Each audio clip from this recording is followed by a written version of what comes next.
Hello යාළුවනේ අත මං අරගෙනාවේ ඒලවල් ඕල්වල් විභාග ලියපු හැමෝටම වැදගත් අප්ඩේට් එක 2025 ඒලෙවල් විභාග ප්‍රතිඵල සිංහල දෙමළ අලුත් අවුරුද්ධර කලින් නිකුත් කරනවා කියලා විභාග දෙපාත් විභාග කොමසාර් ජනරාල් ඉන්දිකා කුමාරි ලියනගේ මහත්මිය කියල තියෙනවා.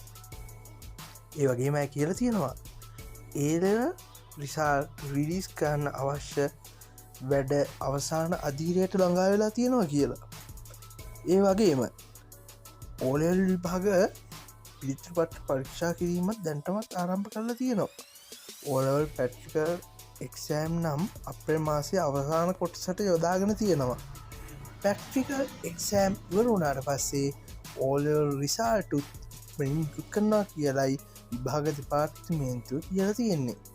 ඉතින් ඒලෙවල් ඕලෙවල් එක්සෑම් ලියපු ඔයාලට මේක හොඳ නිවස් එක ඔෆිසිල් රිලිස් ඩේට් එක එනවස් කරාම මම ඒ අප්ඩේට් එකත් වීඩියෝ එකක් විදිහට දාන්න. වීඩියෝ එක වැදගත් නම් ලයික් කරන්න, චැනල් එක සස්ක්‍රයිබ් කරන්න, අදහසත් තියෙනවන කමෙන්ට් එකක් දාගෙන යන්න. ඊළඟ වීඩියෝ